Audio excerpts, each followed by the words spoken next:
All right, y'all, welcome back. It's Anti-War Radio. And our first guest today is Mohammed Sahimi. Very happy to welcome him back to the show. Of course, you know Mohammed. He's a professor of chemical engineering at USC in L.A., and he also writes for Frontline's Tehran Bureau website at pbs.org.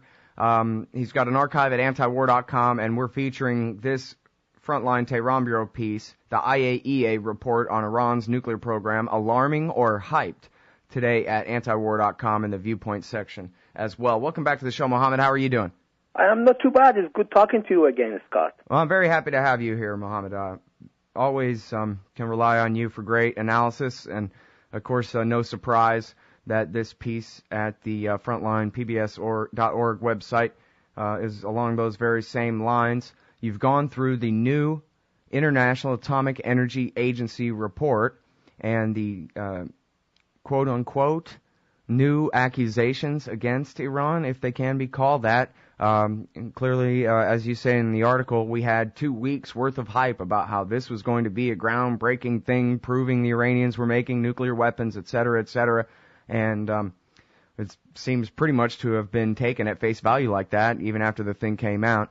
But I really like how you went through piece by piece, accusation by accusation, and saying, all right, how does this measure up? So I guess let's get to it. I guess most important, as you say at the beginning, is the provenance of much of these allegations. Am I right? You're saying seem to come from the same old quote-unquote smoking laptop, the forged, alleged studies documents? Exactly. In fact, when the laptop story came out several years ago, Ali Heinonen, who was at that time Deputy Director General of the International Atomic Energy Agency for Safeguard, gave a presentation to the Board of Governors of the agency just 2 days after the agency had announced that all the disputing issues between Iran and the agency had been resolved. During that presentation, Heinonen made references to several projects that were supposedly going on in Iran or had been going on in Iran. One of them was called Project 5, which was about the Green Salt projects. 2 projects, Project 110 and Project 111, were about missiles and re-entry vehicles, and then a 4th one about explosives. And then if you look at the IAEA latest report that was published a couple of days ago, it talks about exactly the same projects with exactly the same name in attachment 1 center table. So the allegations are not new at all. These are basically a rehash of what Heinonen had presented to the Board of Governors back in 2008. And I must also point out the fact that the laptop story had actually been around since 2004 when it was first reported that a laptop has supposedly been stolen from Iran and taken to Turkey and given to Western intelligence. But it was never actually brought up to the Board of Governors.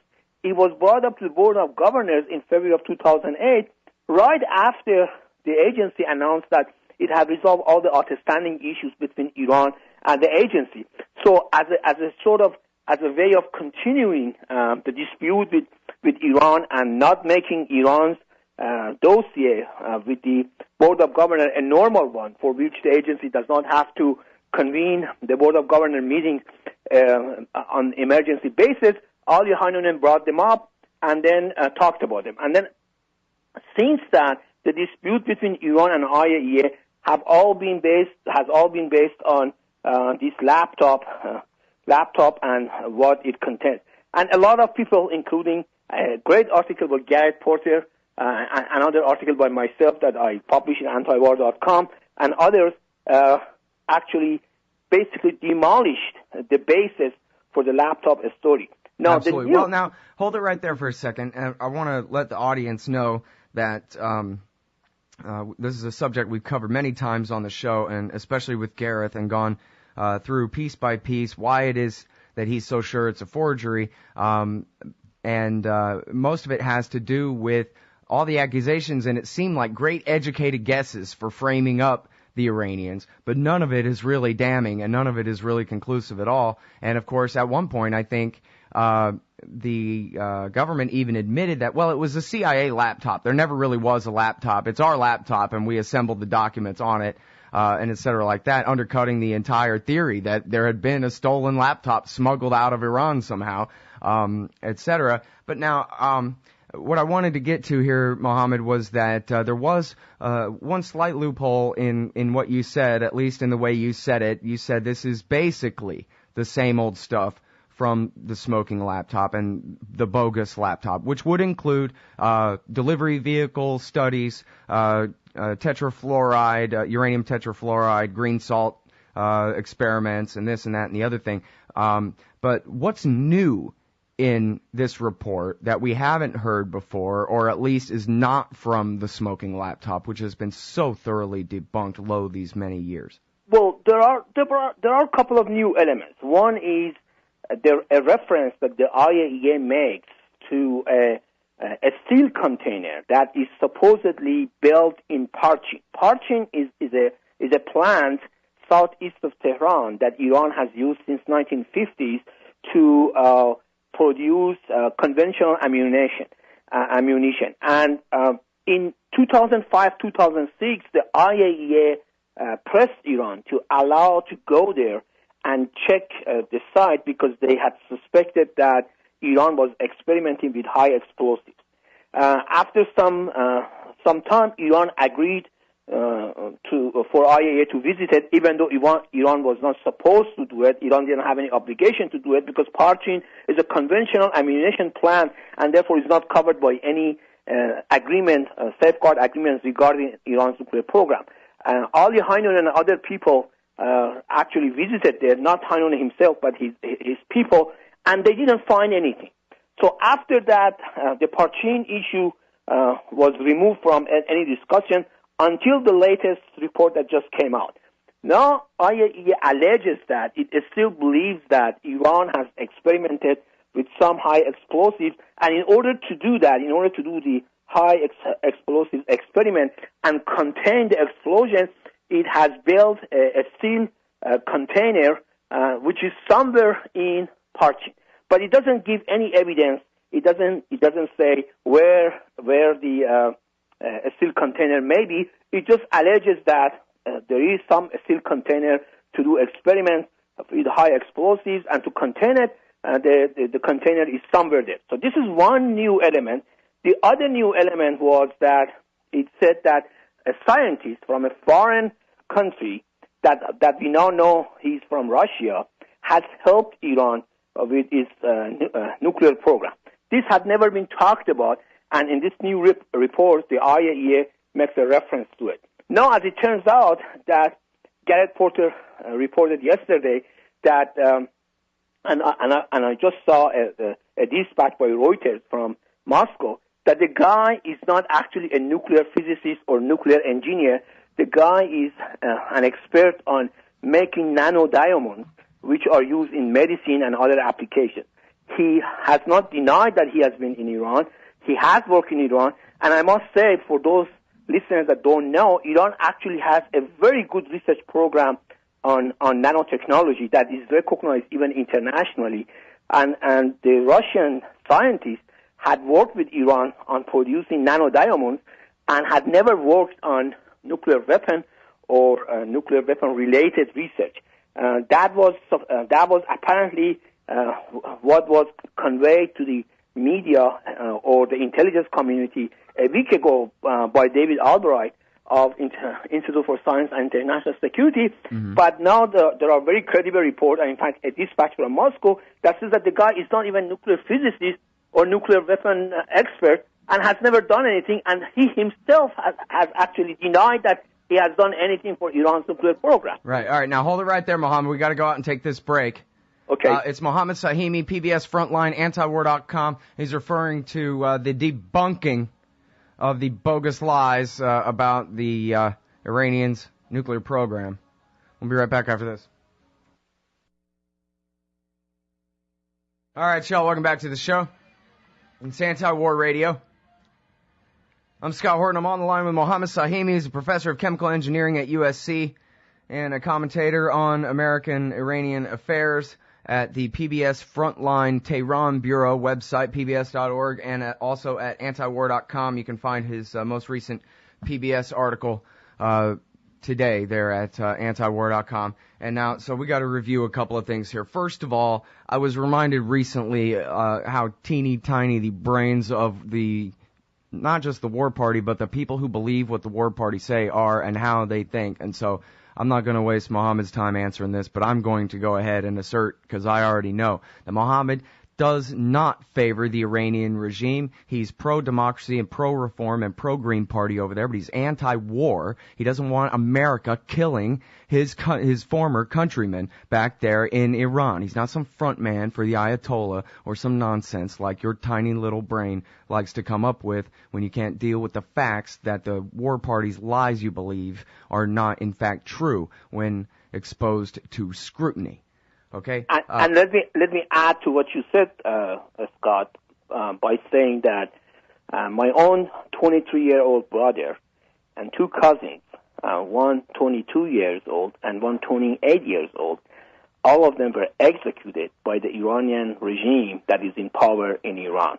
So this is not about being pro-Ayatollah. I am in exile myself, but this is about being anti-war and trying to prevent a war that is totally unjustified on a nation that, despite whatever internal policy the regime has, is not a threat to Israel or the United States, has not attacked any country for at least 200 years, and is not trying to create security problems for the United States or Israel. I'm sorry, Mohammed. If I had known, I would not have even brought it up at all. My apologies for that. Oh, no problem. Don't worry about it. But I think people should know that just because people like me talk about such issues and seemingly take the side of the government of Iran does not mean that we are pro-government of Iran. The fact is that warmongers in this country, neocons, pro-Israel lobby, and so on, have been trying for several years to provoke a war against Iran. But for pro-democracy people like myself, who want to see a democratic government in Iran, the first task is to preserve Iran and then talk about democracy. Democracy without a country doesn't mean anything. If Iran is attacked, not only Iran will be destroyed, but the whole Middle East will go up in flames, and in which case pro-democracy people like me do not even have a cause to follow. So that's why people like me read everything, legal documents, reports by IAEA, and use their own expertise and judgment to criticize, analyze, and present facts as they see it to the community here in the United States and international community, whoever reads these reports and analysis, just to show that these are just attempts, fabrications, lies, exaggerations to start a war on a nation that is trying to set up a democratic government in their own land and prevent any war. Yeah. Well, and as long as we're on the subject, could you please speak to blatant American and Western help for the dissenters in Iran? How much does that help them when we're bankrolling them or trying to? Oh, the actual Green movement in Iran has made it clear that they don't want any help from the United States or any other country, because any offer of help by the United States to the actual homegrown democratic movement in Iran will be used by the Iranian government against the Green movement, the democratic movement, labeling them agents of the United States and foreign country. And because of the fact that they are aware that Iranian people are highly nationalist due to their long history going back several thousand years, they actually dislike and despise anybody who may actually be a foreign agent. And Iran, in fact, over the past 60 years, has suffered at the hands of these foreign agents, such as the CIA coup of 1953, for example, and the very fact that, for example, Iraq was provoked and encouraged by the United States to attack Iran in the 1980s, during which a part of opposition to Iranian government, the MEK, actually aided Iraq and spied on Iran and reported a lot of information and intelligence to the Iraqi government. So the Iranian regime uses this fact to discredit the homegrown, credible democratic movement in Iran. And therefore, any offer of help or any sort of connection between the United States, Israel, and anything in Iran would be actually very detrimental to the true democratic movement in Iran. We don't need it. Iranians don't need any help like that, because they know, first of all, this help is not for ready for setting up a democratic government in Iran, and secondly, we have seen what has happened in Iran as a result of some Iranian turncoats and spies working with the United States government and Israel over the past several decades, and the result is what we are seeing today. All right, now, to get back to this IAEA report, I really want to tear through this thing piece by piece if we can.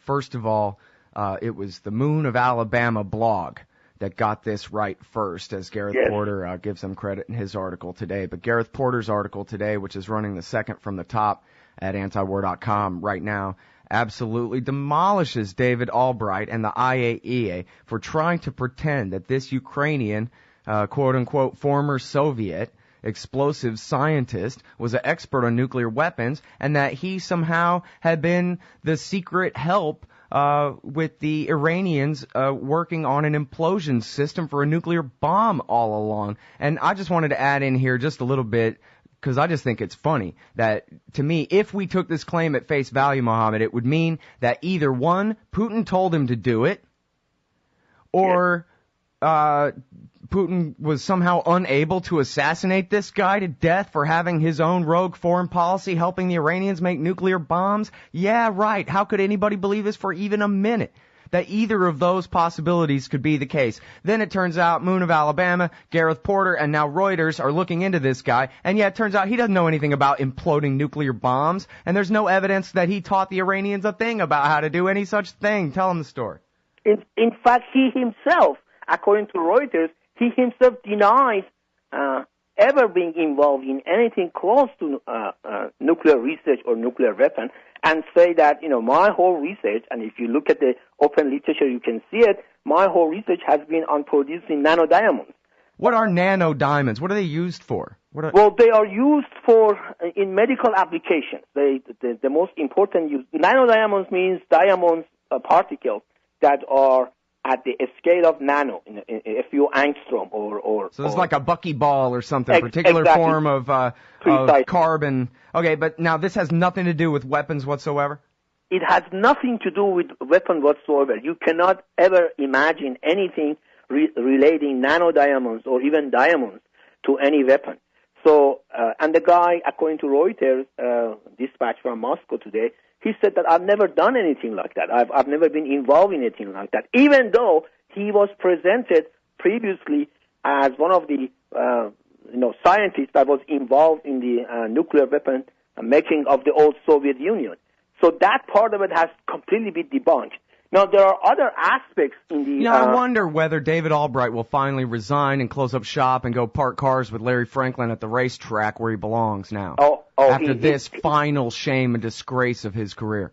He will never do that. I mean, remember that 2-3 years ago, I published an article on antiwar.com criticizing Albright for being silent about the most important burning issue between Iran and the IAEA, namely the laptop that you're talking about. A credible source that had talked to Albright himself directly told me that Albright told him that he doesn't believe anything about the laptop.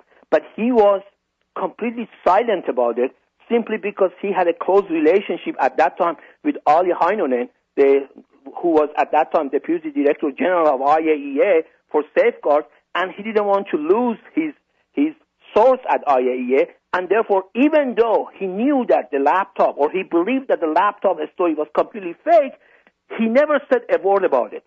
And then at the same time, he blew up out of proportion the episode about Parchin that I mentioned before our break, and he insisted that there is something nefarious is going on at Parchin, and after the IAEA visited Parchin, and nothing turned out, he never backtracked and he never apologized, or he never said, we were wrong. Right. So that's the type of man Albright is.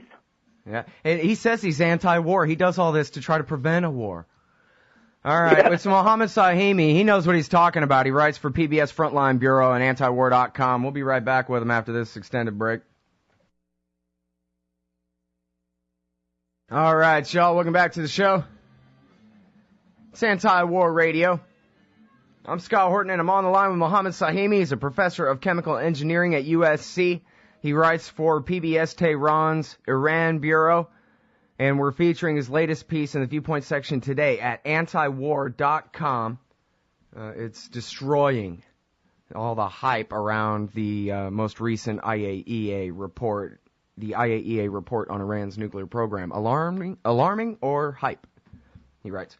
And we were talking about the one part of it where, oh my goodness gracious, a former Soviet nuclear weapons scientist all these many years has been helping the Iranians perfect their implosion systems to make nuclear bombs. I knew it. Except that no, it ain't true at all. The guy's an expert in making diamonds. I talked to Gareth on the phone the other day. He said the same guy came to the United States and gave the very same lectures about how to make these nano diamonds. What a bunch of nonsense. And this is really the crux of this whole thing, right? Former Soviet. That sounds like hydrogen atoms fusing together to me.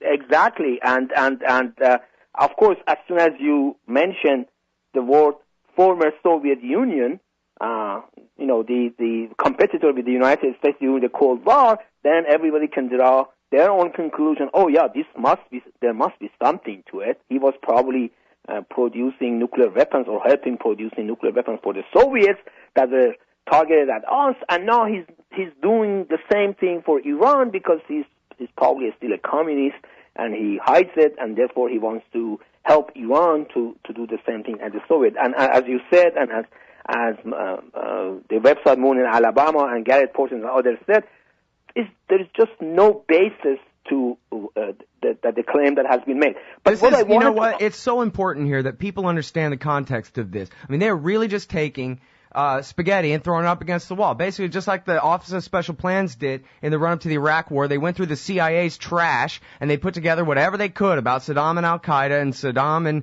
weapons of mass destruction of all types, including nuclear weapons, and it just wasn't true. Well, in this case, the new head of the IAEA has gone through the IAEA's trash and taken everything Mohammed Albright threw out, and they've slapped it together. And yet, and this is the best example, because if they were really working on perfecting their explosive lenses and the superconductive wires and all of the equipment necessary to implode an atom bomb, there would be evidence all over the place, especially if it was at this facility that you've talked about that everybody's known about this whole time. Because as Gordon Prather has told me, and he's a real nuclear expert who did this stuff for a living, and he told me, listen, you got to use like uranium-238 or some other comparable inert metal, and you've got to do a test like that 10,000 times. You got to film it with the most high-quality, high-speed X-ray film, and you got to do years' worth of computations to get it perfect. You can't just slap together an implosion system like the Israelis try to push in the London Times. And you cannot do it in such a way where this is how much evidence they have that it's really going on. I mean, please, this is absolutely insulting. And then related to that, the IAEA report says that in 2008, Iran informed the agency that it has fabricated a detonator for high explosives. But that is for conventional explosives, and it has applications in civilian matters. For example, if you want to, let's say you want to build a road and you need to make a tunnel that goes through mountains, then you need these such high explosives and the detonators for them in order to be able to do that. It was Iran itself, by IAEA own admission in 2008, that reported it. At the same time, Iranian scientists who had worked on this had published the result of their work, their scientific work, in papers published in open access journals around the world. So everything was out in the open. And yet the IAEA in its report says, well, the guilt of the Iranian government is that it has not explained to the agency its own need or application for such detonators. In other words, Iran should explain everything from making a breakfast for its officials to everything else that it does, so that the IAEA can be sure that nothing is done in Iran that could remotely be linked to its nuclear program. IAEA itself says that such detonators and high explosives have several applications. And IAEA itself acknowledges that it was Iran who reported it, and yet it makes a big deal about it in its report. And it is this type of baseless accusations without a shred of evidence, particularly when the information itself came from Iran, not by IAEA or not by another member state, or not discovered accidentally during one of these inspections.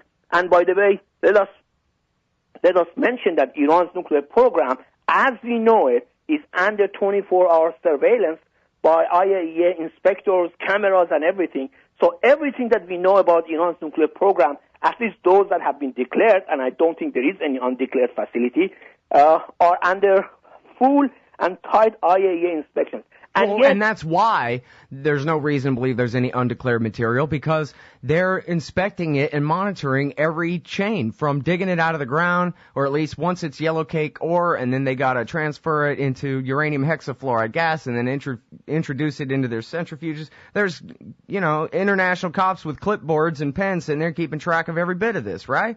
Yes, exactly. And when they go there, in addition to cameras and everything else, they take environmental samples and do tests on them. And for those listeners who don't know, I should mention that these environmental samples and tests can indicate the presence of nuclear material even in terms of particle per billion. In other words, if in 1 billion particle, one is a nuclear material, let's say a highly enriched uranium particle, it can discover it. It can detect it. So there is just no way that Iran can actually conceal anything in those facilities.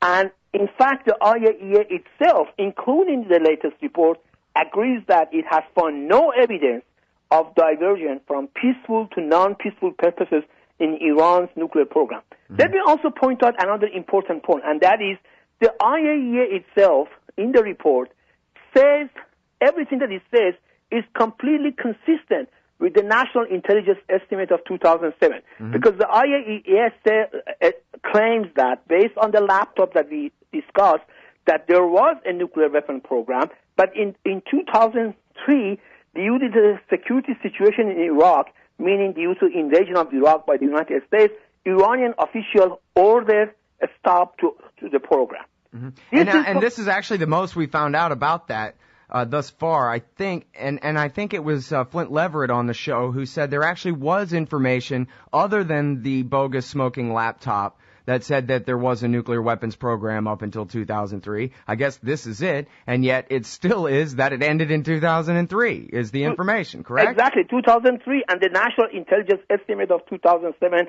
They say they even bulldozed the facilities where they were beginning the thing. Yeah, exactly, and then if of course.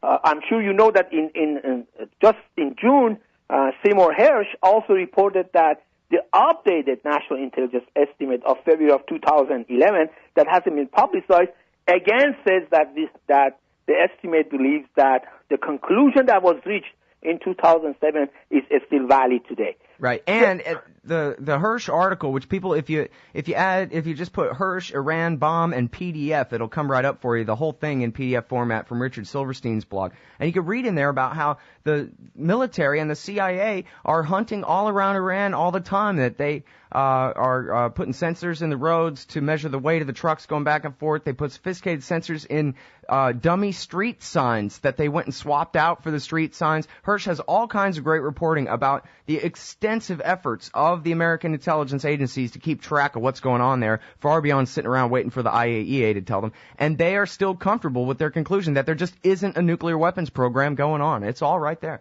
Exactly. It is there. And then the only thing that IAEA adds to it is that, well, some elements of that program might have restarted after 2003.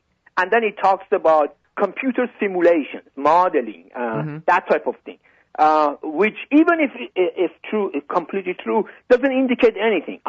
In my own scientific research, I also do computer simulation and modeling and computation, and I do very sophisticated computation, in fact. But it doesn't mean that I'm solving hydrodynamic equations that the IAEA actually mentions it in its report. Yes, I take fluid flow equations, hydrodynamic equations, and solve them, but I'm not working on making any nuclear weapon. And these are just basically baseless accusations, or at least even if they're not baseless, there is no evidence. There is nothing to back it up. And for that matter, it's completely consistent with what the few critics of the Iran narrative have been saying. Yourself, Phil Giraldi, the Leverets, Gareth Porter. I think I forget if Gordon Prather ever really concluded this or not, but all of you guys have basically said this whole time, yeah, of course, they want to be able to have that quote-unquote breakout capability where everybody knows that they could make a nuke if they began to try to make a nuke. The point is that they're still within the NPT, and they're still within their safeguards agreement, and they're not trying to make a nuke. I played the clip of John Bolton on the show, I think twice this week already, where the agenda back in the Bush administration was to beat them over their head with their so-called non-compliance with the non-proliferation regime so much that they would finally throw up their hands and quit. That they would finally quit the NPT, kick the inspectors out, then they would have their casus belli. Then they would say, now we know they're making nukes, and go ahead and start the war. I agree. And as you mentioned, people like me have always said that I don't believe the Iranian government wants to make a bomb or even has made the decision to go ahead with it. But I believe that they want to do the work, the research, whatever is necessary, so that in case that Iran is threatened by military attack by the United States or Israel, then they can make a decision about whether they want to go ahead with it and quickly assemble some nuclear weapon or not.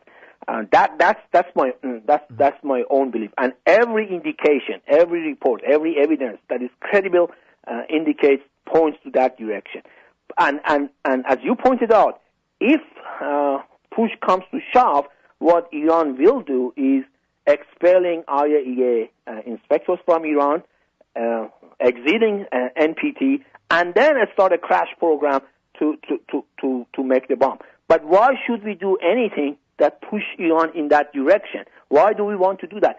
The only reason that some people want to do that is because they want to attack Iran, because they want to say, oh, yeah, these guys started making the preparation for making a nuclear weapon, and let's attack them now.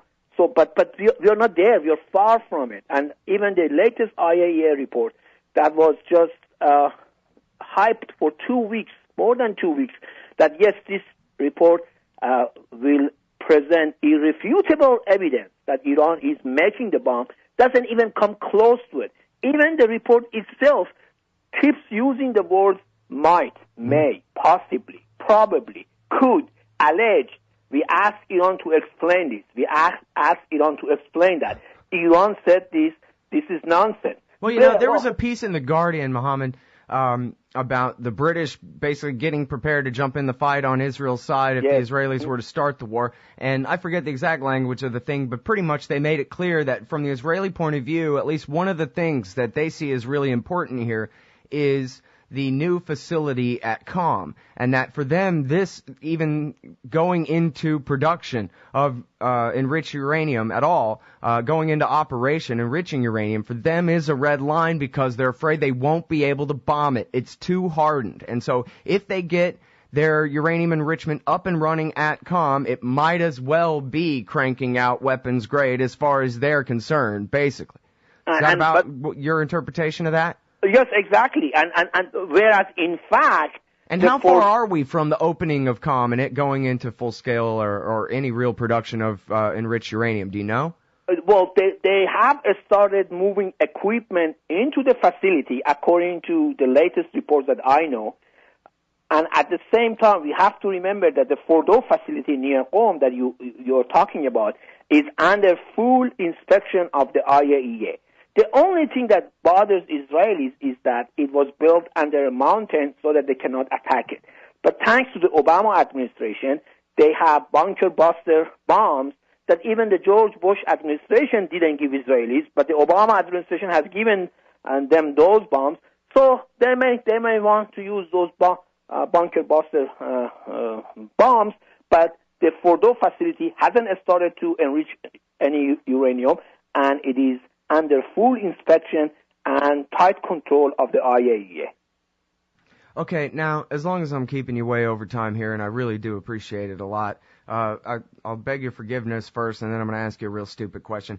There are a lot of people who have been convinced that the government in Iran, because it is a theocracy, is basically operating on entirely theological grounds, that ultimately they can't be reasoned with any more than Jim Jones can be reasoned with, because it's all an apocalyptic religion and they're trying to bring about the end of the world and the 12th Imam. And so the argument that they can be reasoned with, negotiated with, is moot. They would be more than happy to have all of Persia turned to glass by Israeli and American hydrogen bombs, as long as they could get off one shot at Israel and bring about the 12th Imam and whatever. And since you're from there, it seems like you probably know a little bit about that. I was wondering if you could just explain, is there any truth to that? Because let me say one more thing about it. Here in America, there's a certain brand of pre- or post-millennialist, dispensationalist, Darbyite, Christian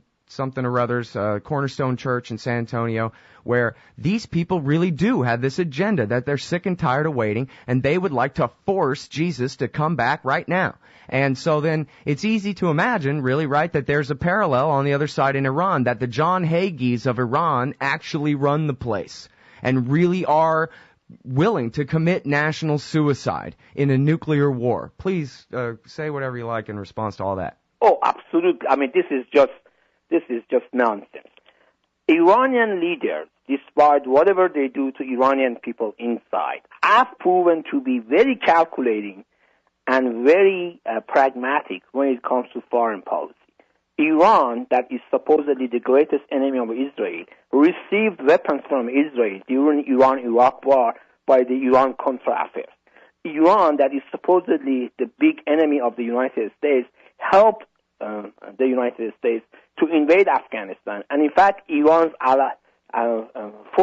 Afghanistan's forces that were allied with Iran, the Northern Alliance, was the first force that entered Kabul in 2001 and overthrew the Taliban. It wasn't the U.S. forces; it was Iran allied forces. In Iraq, Iran could create a hell for U.S. forces after the invasion of Iraq. Yet Iran did not do that. When Saddam Hussein attacked Kuwait in 1990, and U.S. put together a coalition to expel Iraqis from Kuwait, Iran sat out the war, and in fact what it did was basically tricking Saddam, believing that he can send his air force to Iranian airstrips and airports to be protected from bombing by the U.S. forces. Saddam did send his fighters and bombers to Iran. Iran kept them and never returned them to Saddam Hussein. So if you look at this pattern, you will see that they are very calculating and they are very pragmatic when it comes to foreign policy. Because the most important issue for Iranian leaders, whether they look at it theologically or from any angle that they look at it, is first and foremost the survivor of the regime, and then expanding or protecting any influence that they have in that region. So all these talk about, oh yeah, these people believe in the return of Mahdi, because you said that there are people here that are waiting for the return of Jesus. In Iran, in Shiite thinking, there is also an Imam Mahdi, who is supposed to come back someday to save the world. So people have used, the anti-Iran forces have used that as saying, well, these guys believe in Mahdi, and in order to facilitate return of Mahdi, they may start, a war. They may attack Israel. That's nonsense. I mean, these are all nonsense. Yes, people may talk about it, but that's basically for domestic consumption. That's for gaining popularity and so on. And in fact, the vast majority of Iranian people don't even think about Imam Mahdi or return of Imam Mahdi. And Iranian leaders, some of the most senior clerics, have told people not to talk about return of Imam Mahdi because it is a sin and because nobody knows when Imam Mahdi may or may not come back. So these are all just propaganda that people use in this country in order to say, as you said, that these people are irrational. They look at things theologically, and they don't care if Iran is completely demolished as long as they can attack Israel. That's just nonsense. Let me also add to this the fact that Ahmadinejad, Chief of Staff, Esfandiar Rahim Mashai, has said many, many times, and for that he has been criticized by other hardliners in Iran, that Iranian people don't have any argument or any quarrel with Israeli people. And he has said Israeli people should come and visit Iran. When Mohammad Khatami was Iranian president in 1990s and early 2000s, he said that although we oppose Israel's policy towards Palestinians, but we cannot be more Palestinians than Palestinians. So if Palestinians want to reach an agreement with Israel, that's fine with us. So these are all types of statements that indicate that these people are actually very rational, very pragmatic when it comes to foreign policy. Now, I'm not talking about what they do inside Iran. Yes, they repress Iran, the Iranian people. They have stolen elections. They have jailed journalists and so on. But these are all internal matters for Iranians.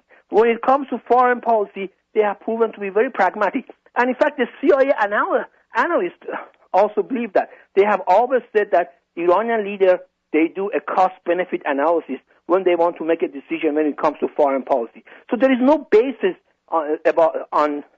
these people are look at everything theologically, and they are willing to see Iran completely demolished if they can attack Israel. It's just nonsense that these people are propagated, and there is no basis to it, Scott. All right, everybody. This is Mohammed Sahimi. He is a professor at USC.